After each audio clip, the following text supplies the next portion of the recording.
देखिए, एक तरफ मध्य प्रदेश से लेकर के कर्नाटक हैदराबाद तक धार्मिक आयोजन के दौरान सांप्रदायिक तनाव की घटनाएं सामने आई, तो वहीं उत्तर प्रदेश में रमजान के महीने में मस्जिदों में लाउडस्पीकर बजाने को लेकर सियासी माहौल भी गर्मा गया। उत्तर प्रदेश विधानसभा के बजट सत्र में रमजान के महीनों में मस्जिदों से सहरी और इफ्तार की घोषणा को लेकर सियासी बहस शुरू हो गई। समाजवादी पार्टी के विधायक कमाल अख्तर ने सदन में लाउडस्पीकर के इस्तेमाल की अनुमति देने की मांग उठाई, तो सरकार की ओर से वित्त मंत्री सुरेश खन्ना ने सुप्रीम कोर्ट के आदेश का हवाला देते हुए साफ कहा, रात 10 बजे के बाद लाउडस्पीकर पर रोक है, और साथ ही ये भी बताया कि ये सरकारी नहीं, सुप्रीम कोर्ट का आदेश है। ये सुप्रीम कोर्ट का मानने वाला आदेश है कि 10 बजे के बाद लाउडस्पीकर न बजाया जाए। 10 बजे बाद शादियों में भी जहाँ कहीं बजते हैं, जो इंस्पेक्टर जाके बंद कराता है, अगर कोई कंप्लेंट करता है, कहीं पर भी कोई इस प्रकार की स्थिति आती है मान्यवर, उसको बंद होता है। हम किसी की जो आपकी धार्मिक आस्थाएं और मान्यताएं हैं उसमें हम कोई हस्तक्षेप नहीं करना चाहते, लेकिन मान्यवर ये परंपरा कब की है?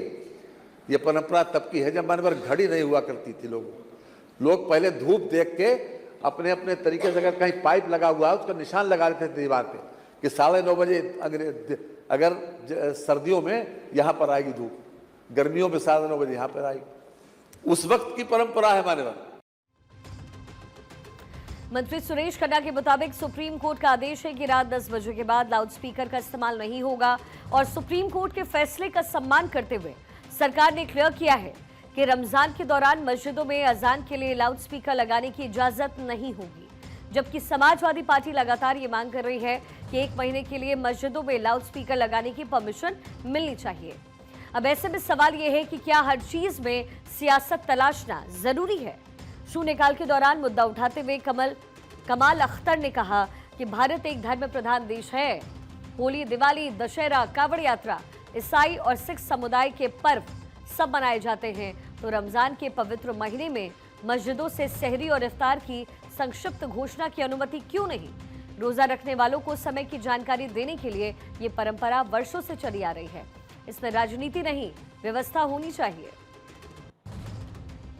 ये धर्म हिंदू भाइयों के धर्म के मामला हो, सिख में हो, ईसाइयों में हो, या बहुत सारे महापुरुषों की जयंतियां हैं, ये समय समय पर हमारे देश के अंदर इनका प्रचलन निकलती रहती हैं और इनका सारा इंतजाम सरकार का होता है। तो हम लोगों ने, क्योंकि सुप्रीम कोर्ट ने अभी आदेश किया था, तो वो आदेश माइक के लिए किया था कि उसकी पॉल्यूशन में आपको इतने लेवल पे बजाना है। तो हम लोगों ने कहा कि सरकार समय समय पे धार्मिक आयोजनों के लिए अनुमति देती रही है। रमज़ान का महीना है तो उस पर अनुमति सरकार से लोगों को देनी चाहिए, जिससे कि उन्हें अपने रमज़ान रखने में आसानी हो।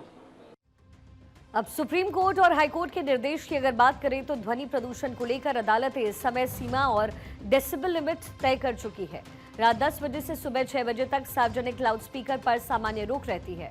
हर साल रमजान, नवरात्रि, कावड़ यात्रा जैसे मौकों पर लाउडस्पीकर को लेकर स्थानीय स्तर पर विवाद और राजनीतिक बयानबाजी सामने आती रही।